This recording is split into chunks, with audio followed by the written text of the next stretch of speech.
Hello, everyone, and welcome back to English Chat, the podcast, where learning English is easy and fun.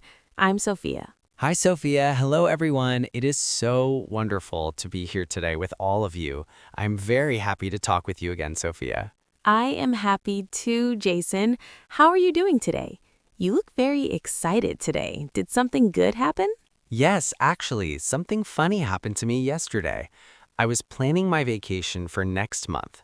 I want to go to New York City, and I realized, Sophia, I'm a little bit nervous about traveling and using English.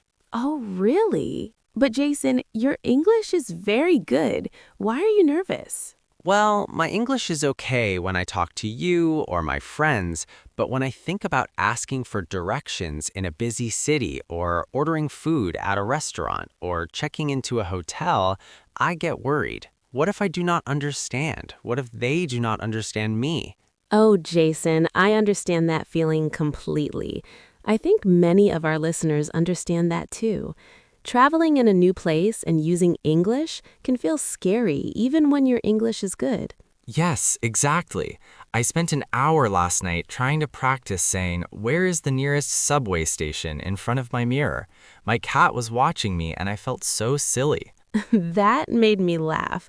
But practicing in front of the mirror is actually a smart idea, and your cat probably thought you were very entertaining. I hope so. But yes, I am worried about traveling. I want to feel confident when I speak English to real people in real situations. I am so glad you brought this up because that is actually our topic for today. We are talking about English for travelers and how to feel more confident when you travel to English-speaking countries. That is a perfect topic. So many people travel to the US, UK, Canada, Australia for vacation or work, and they all need to use English when they travel. Exactly. And traveling is one of the best ways to practice English. You have real conversations with real people about real things. It's not just studying from a book. Right, but it can also be very stressful. You are in a new place, you are tired from the flight, you need help, and you have to speak English. It's a lot of pressure. It is a lot of pressure. But before we talk more about this today, we have a small request for our wonderful listeners.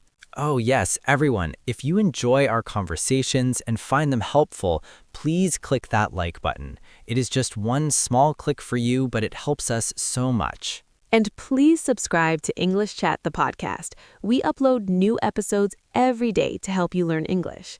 When you subscribe, you will not miss any of our daily conversations about important topics like this one. And please share this episode with your friends. If you know someone who is planning to travel or wants to improve their English, send this to them. Let's help everyone learn together. Yes, thank you so much, everyone.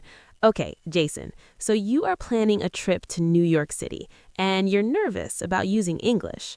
What specific situations worry you the most? Well, the first thing that worries me is the airport. Airports are so confusing.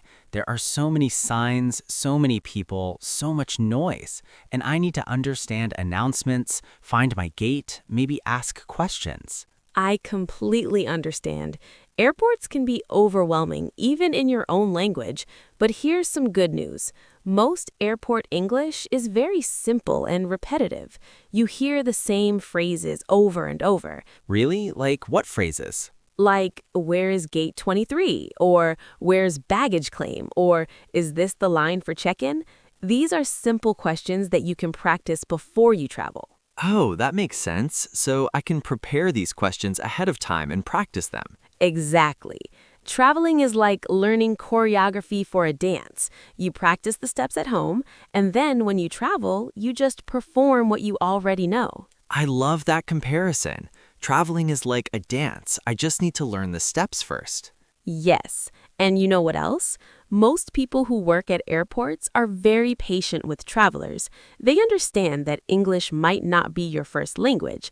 They deal with travelers from all over the world every single day. That is comforting to know. So they are used to helping people who are learning English. Yes, they are. Now, what else worries you about traveling? Hotels. I worry about checking into hotels. What if I mess up my reservation? What if I do not understand what the receptionist is asking me? That is a very common worry, but here is a helpful tip. When you check into a hotel, the conversation is usually very predictable. The receptionist will ask for your name, your reservation number, and maybe your ID. That is it. So I can prepare for that conversation too? Yes, you can practice saying, I have a reservation under the name Jason Smith, or my confirmation number is 123456. These are simple sentences you can practice before your trip. I'm starting to feel better already. It seems less scary when I break it down into small pieces. Exactly. That is the secret. Do not think about the whole trip. Just think about one conversation at a time, one small piece at a time. One piece at a time. Like eating a big pizza. You do not eat the whole pizza in one bite, you eat it slice by slice. That is funny and also true. Yes, exactly like eating pizza. And speaking of eating, let's talk about restaurants. Are you worried about ordering food in English? Yes, I am worried about that too. What if I cannot understand the menu? What if the waiter asks me a question and I do not understand? Those are valid concerns. But here is something helpful to remember. Most restaurants, especially in tourist areas, have servers who are very patient, and you can always ask them to repeat or speak slower. I can say, sorry, can you repeat that please? Or can you speak a little slower? Yes, exactly. Those phrases are like magic keys. They unlock understanding. And nobody will be upset if you ask them to repeat something. Magic keys. I like that image. So I do not need to be embarrassed about asking for help. No, never be embarrassed. Asking for help is smart, not embarrassing. And you know what? I still ask people to repeat things, even though English is my first language. Sometimes people speak too fast or too quietly. Really? So even native speakers need to ask for repetition sometimes?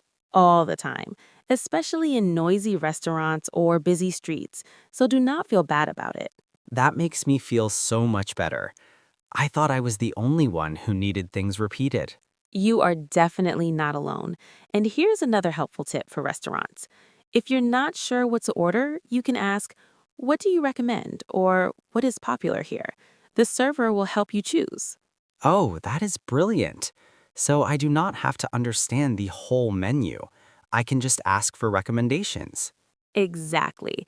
And most servers love to recommend their favorite dishes. It makes their job more fun. I am learning so much. What about asking for directions? That's another thing I worry about. Asking for directions is actually easier than you think. You just need a few simple questions. Where's the museum? Or how do I get to Times Square? Or is this the right way to the subway? And what if I do not understand the directions they give me? Then you can ask them to show you on a map. You can say, can you show me on my phone? Or can you point which direction? Most people are very happy to help travelers. People are happy to help travelers. I need to remember that.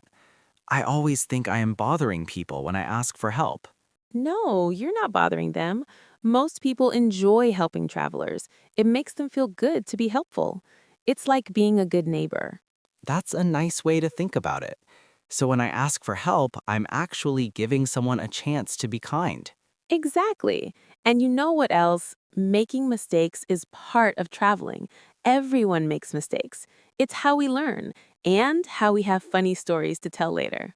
Funny stories. Like what? Well, I remember when I was in London, I asked for the bathroom and the person looked very confused. In the UK, they usually say toilet or loo. I felt silly, but we both laughed about it. That is funny. So different countries use different words even though they all speak English. Yes, exactly. American English, British English, Australian English, Canadian English, they're all a little bit different, but people understand that and they help you learn. I feel like I am learning so much today. Traveling is not as scary as I thought. It is just about being prepared and being brave enough to ask for help. Yes, exactly. And being okay with making mistakes. Mistakes are not failures, mistakes are teachers. Mistakes are teachers. I love that. So every time I mess up, I am actually learning something new. Exactly. And the more you travel, the more confident you become. It's like building a muscle. The first time is hard, but it gets easier every time. Building a muscle, so my confidence muscle gets stronger with practice. Yes, exactly. And you know what, Jason? I think we have talked about many helpful ideas today. Maybe we should remember the main points from our conversation.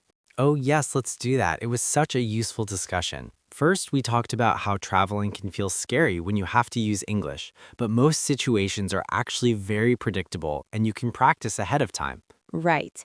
And we used the metaphor of traveling being like a dance. You practice the steps at home, and then when you travel, you perform what you already know. Breaking the trip into small pieces makes it less overwhelming. Exactly.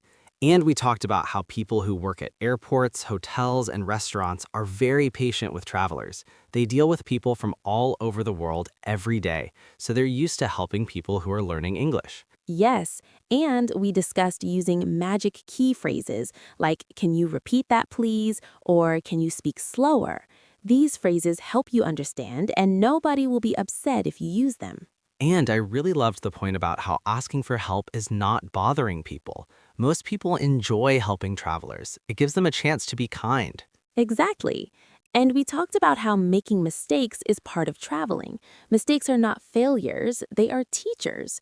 Every mistake helps you learn something new. And finally, we talked about how traveling gets easier with practice. Your confidence muscle gets stronger every time you travel and use English in real situations.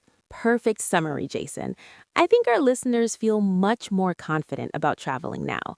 They can see that with preparation and a positive attitude, traveling in English speaking countries is very doable. I hope so.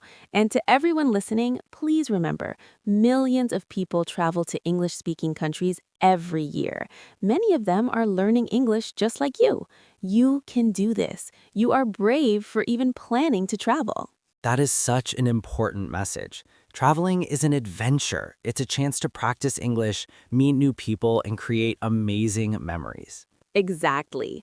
Now, before we say goodbye, please do not forget to like and subscribe to English Chat, the podcast for more helpful lessons like this one. We upload new episodes every day, so you'll always have fresh topics to learn from.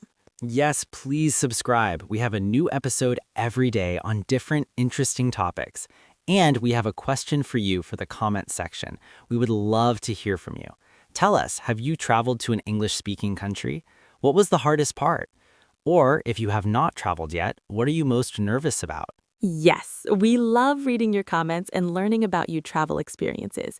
Your stories help other listeners feel less alone in their worries. We really appreciate every single comment and every person who listens to our podcast every day. Well, that's all for today, everyone. Thank you so much for listening and spending this time with us. We hope this episode helps you feel more confident about traveling and using English in real situations. Yes, remember, prepare simple phrases, be brave enough to ask for help, and be okay with making mistakes. You're going to do great on your travels. We believe in you. Keep learning, keep practicing, and keep dreaming about your next adventure. See you tomorrow with a new topic, everyone. Safe travels and take care. Bye-bye, everyone. See you in tomorrow's episode. Goodbye.